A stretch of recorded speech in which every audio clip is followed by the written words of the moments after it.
भारत की पूर्व प्रधानमंत्री इंदिरा गांधी की हत्या 31 अक्टूबर 1984 को सुबह नई दिल्ली के सफदरजंग रोड स्थित उनके आवास पर उनके ही सिख अंगरक्षकों बेअंत सिंह और सतवंत सिंह ने कर दी थी। यह हत्या जून 1984 में अमृतसर के स्वर्ण मंदिर में चलाए गए ऑपरेशन ब्लू स्टार सिख उग्रवादियों के खिलाफ सैन्य कार्रवाई का बदला लेने के लिए की गई थी। मुख्य कारण इंदिरा गांधी ने पंजाब के अमृतसर स्थित स्वर्ण मंदिर में छिपे खालिस्तानी अलगाववादी नेता जनरैल सिंह और भिंडरावाले और उनके समर्थकों को बाहर निकालने के लिए सेना को ऑपरेशन ब्लू स्टार शुरू करने का आदेश दिया था। इस कार्रवाई में स्वर्ण मंदिर विशेषकर अकाल तख्त को क्षति पहुंची और कई तीर्थयात्री भी मारे गए। इससे दुनिया भर के सिख समुदाय में गहरा आक्रोश था। हत्या की घटना 31 अक्टूबर 1984 की सुबह जब इंदिरा गांधी अपने कार्यालय के लिए बाहर निकल रही थी, तब सुरक्षाकर्मी बेअंत सिंह ने उन पर अपनी सर्विस रिवॉल्वर से 3 गोलियां चलाईं। इसके तुरंत बाद इंदिरा गांधी को एम्स अस्पताल ले जाया गया, लेकिन उन्हें बचाया नहीं जा सका। इस घटना के बाद 1984 के सिख विरोधी दंगे भड़के उठे, जिसमें हजारों निर्दोष सिख मारे गए।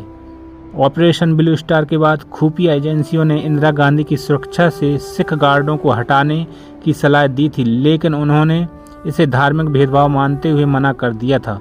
उन्होंने कहा था, क्या हम धर्मनिरपेक्ष नहीं हैं, और अपने सिख अंगरक्षकों को फिर से तैनात करने का आदेश दिया। जब गोलियों से छलनी इंदिरा गांधी लाई गई थी एम्स में, दिल्ली के न्यू फ्रेंड्स कॉलोनी इलाके में रहने वाली 95 वर्षीय डॉक्टर स्नेह भार्गव को 31 अक्टूबर 1984 की वह सुबह आज भी याद है, जब एम्स में निदेशक के तौर पर वह उनका पहला दिन था और अचानक प्रधानमंत्री इंदिरा गांधी को गोलियों से घायल अवस्था में अस्पताल ले जाया गया। डॉक्टर स्नेह भार्गव कहती हैं, 31 अक्टूबर 1984 को एक सामान्य व्यस्त सुबह थी। मैं रेडियोलॉजी विभाग में एक महत्वपूर्ण केस पर चर्चा कर रही थी, लेकिन एक रेडियोग्राफर दौड़ता हुआ आया और कहा कि प्रधानमंत्री इमरजेंसी में आई हैं। मुझे लगा कि प्रधानमंत्री बिना सुरक्षा और सूचना के नहीं आ सकती, यह प्रोटोकॉल नहीं है। मुझे लगा कि कुछ गड़बड़ है। मैं इमरजेंसी विभाग की ओर भागी। वहाँ 2 युवा डॉक्टर बैठे थे जो घबराए हुए लग रहे थे। मैंने पूछा कि प्रधानमंत्री कहाँ हैं, और उन्होंने उस ट्रॉली की ओर इशारा किया जिस पर इंदिरा गांधी बिना चादर के लेटी हुई थी। घटना के करीब 4 दशक बाद डॉक्टर स्नेह भार्गव ने हाल ही में अपनी यादों पर एक किताब लिखी। यह किताब the woman who ran AIIMS नाम से प्रकाशित हुई। क्या वजह थी कि इंदिरा गांधी के अंगरक्षकों ने उनकी गोली मारकर हत्या कर दी। इंदिरा गांधी, जो कि भारत ही नहीं एशिया की प्रमुख नेताओं में से एक थी, उनकी हत्या भी देश के लिए एक बलिदान थी। वे देश की पहली महिला प्रधानमंत्री थी, लेकिन उन्हीं के अंगरक्षकों ने उनकी गोली मारकर हत्या कर दी थी। और आखिर इंदिरा गांधी को गोली क्यों मारी गई, इसके पीछे एक खास कारण था। आइए जानते हैं इस बारे में, तो इस वीडियो में अंत तक जरूर बने रहें दोस्तों।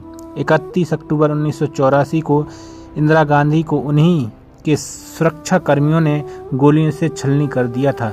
ये दोनों ही सुरक्षा कर्मी सिख समुदाय से थे। रोजाना की तरह ही इंदिरा सुबह उठकर योग करने के बाद टाइम मैगजीन के पत्रकार को इंटरव्यू देने के लिए उनका इंतजार कर रही थी।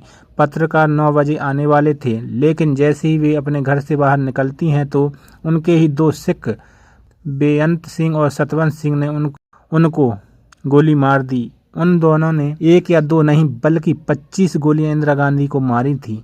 इसके बाद दोनों को दबोच लिया गया और इंदिरा गांधी को अस्पताल ले जाया गया।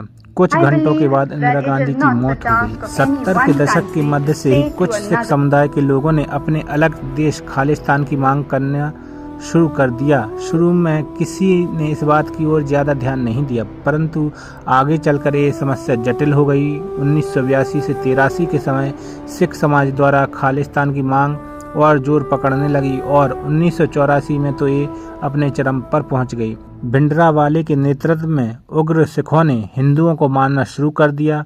उन्होंने पंजाब के कई बड़े नेताओं को भी मार डाला। तब परिस्थितियों को काबू में करने के लिए इंदिरा गांधी ने भिंडरावाले को पकड़ने का प्लान बनाया। भिंडरावाले ने हथियार स्वर्ण मंदिर में रखवा दिए। उसे लगा कि ऐसे पवित्र स्थान पर सैनिकों को भी भेजा नहीं जाएगा और किसी को शक भी नहीं होगा। लेकिन इंदिरा गांधी ने सेना को वहां जाने के लिए अनुमति दे दी। 6 जून 1984 को सेना ने स्वर्ण मंदिर में प्रवेश किया और गोलीबारी में उनका प्रमुख भिंडरावाले मारा गया। इस घटना से सिख नाराज हो गए क्योंकि स्वर्ण मंदिर में सैनिकों को भेजना एक अपमान था। तब सारे सिख इंदिरा के खिलाफ हो गए और उनके खुद के सिक्योरिटी गार्ड्स भी सिख थे। किसी ने उन्हें हटाने के लिए भी इंदिरा को सलाह दी थी, लेकिन इंदिरा नहीं मानी और 31 अक्टूबर 1984 को इंदिरा गांधी जी को गोली मार दी गई। इंदिरा गांधी की हत्या की वजह ऑपरेशन ब्लू स्टार था, जिसमें भिंडरावाले सहित कई लोगों की मौत हो जाती है। इसी से सिख समुदाय एक तबका इंदिरा गांधी से नाराज हो जाता है और इंदिरा गांधी की हत्या सतवंत और बेअंत सिंह ने 31 अक्टूबर 1984 को कर देते हैं। इंदिरा गांधी का जन्म 19 नवंबर सन 1917 में पंडित जवाहरलाल नेहरू और उनकी पत्नी कमला नेहरू के यहाँ प्रयागराज में हुआ। वे उनकी एकमात्र संतान थी। नेहरू परिवार अपने पुरखों की खोज जम्मू कश्मीर तक दिल्ली के ब्राह्मणों में कर सकते हैं। इंदिरा के पितामह मोतीलाल नेहरू उत्तर प्रदेश के इलाहाबाद से एक धनी बैरिस्टर थे। जवाहरलाल नेहरू पूर्व समय में भारतीय राष्ट्रीय कांग्रेस के बहुत प्रमुख सदस्यों में से थे। उनके पिता मोतीलाल नेहरू भारतीय स्वतंत्रता संग्राम के एक लोकप्रिय नेता रहे। इंदिरा ने युवा लड़के लड़कियों के लिए वानर सेना बनाई थी, जिसने विरोध प्रदर्शन और झंडा जुलूस के साथ साथ कांग्रेस के नेताओं की मदद में संवेदनशील प्रकाशनों तथा प्रतिबंधित सामग्रियों का परिसंचरण कर भारतीय स्वतंत्रता संग्राम में छोटी लेकिन उल्लेखनीय भूमिका निभाई थी। इंदिरा गांधी की हत्या क्यों की गई थी, जबकि वो एक आयरन लेडी के नाम से प्रसिद्ध थी? किसी की भी हत्या को किसी भी कारण से जायज नहीं ठहराया जा सकता है, चाहे महात्मा गांधी की हत्या हो या इंदिरा गांधी की हत्या हो। इंदिरा गांधी की हत्या के पीछे का कारण उनके द्वारा किया गया ऑपरेशन ब्लू स्टार था, यानी एक महिला जिसने भारत को युद्ध में जीत दिलाई, देश को परमाणु शक्ति बनाया और इतिहास में आयरन लेडी कहलाई। उसी प्रधानमंत्री की हत्या देश के सबसे सुरक्षित परिसर में कैसे हो गई? आखिर क्या थे वे कारण जिन्होंने 31 अक्टूबर 1984 को भारत को हिला दिया? इंदिरा गांधी भारत की पहली और अब तक की एकमात्र महिला प्रधानमंत्री। उनका जीवन सत्ता, साहस, निर्णय से ओतप्रोत रहा। उन्होंने देश को निर्णायक नेतृत्व दिया, पर उसी कठोरता ने उन्हें आलोचना और विरोध का केंद्र में भी रखा। जन्म 19 नवंबर 1917 इलाहाबाद में हुआ। पिता जवाहरलाल नेहरू थे, माता कमला नेहरू। बचपन से ही इंदिरा ने राजनीतिक माहौल, स्वतंत्रता आंदोलन और जिम्मेदारी को करीब से देखा। कम उम्र में मां की बीमारी, पिता की व्यवस्थाओं ने उन्हें आत्मनिर्भर और गंभीर बना दिया।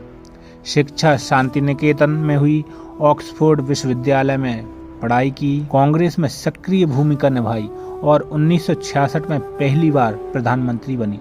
तब कई वरिष्ठ नेता उन्हें कमजोर और कठपुतली समझते थे, लेकिन समय ने साबित किया था कि वह निर्णय लेने में कठोर थी। इंदिरा गांधी को आयरन लेडी इसलिए कहा गया क्योंकि 1971 का भारत पाक युद्ध, निर्णायक नेतृत्व, बांग्लादेश का गठन और परमाणु परीक्षण 1974 पोखरण, भारत का आत्मविश्वास बढ़ा और कठोर निर्णय, राजनीतिक दबावों के बावजूद फैसले, उनका शासन कमांडिंग, सेंट्रलाइज्ड और दृढ़ माना गया। 1970 से 80 के दशक में पंजाब की अलगाववादी हिंसा बढ़ी। स्वर्ण मंदिर परिसर में हथियारबंद उग्रवादियों की मौजूदगी राज्य के लिए गंभीर चुनौती बन गई। इंदिरा गांधी की कहानी सिर्फ सत्ता की नहीं, यह निर्णय, साहस और कीमत की कहानी है। अगर यह जानकारी आपको सोचने पर मजबूर करे तो लाइक करें, शेयर करें, ताकि इतिहास तथ्यों के साथ पहुंचे। और ऐसे ही गहरे, संतुलित और शोध आधारित कंटेंट के लिए चैनल को सब्सक्राइब करना ना भूलें। मिलते हैं किसी नेक्स्ट वीडियो में।